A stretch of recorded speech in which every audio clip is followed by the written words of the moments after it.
The 7-step guide for caring for your Dubarry sailing boots. Step 1. Use water from your hose to remove seawater, salt and any dirt.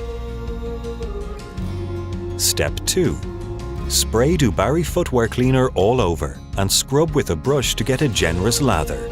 Don't be afraid to scrub vigorously to remove any ingrained dirt or residues. Step 3. Rinse off any excess cleaner and lather with clean cold water. Step 4. Leave your boots to dry naturally for 24 hours. Never use artificial heat or leave near an open fire or radiator. Step 5.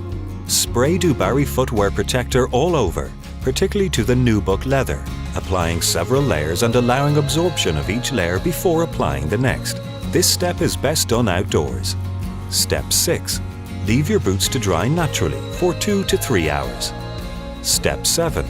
Apply Dubarry leather cream to the smooth leather only, rubbing it in gently with a clean cloth or soft brush. Pay particular attention to the flex area that bends as you walk, brushing in the cream to any dry surfaces. You can also use on the leather bands and top parts. Leather cream treats the leather as moisturizer does your skin. Special footwear deserves special treatment. Keep your Dubarry boots in tip-top condition with our dedicated range of maintenance products.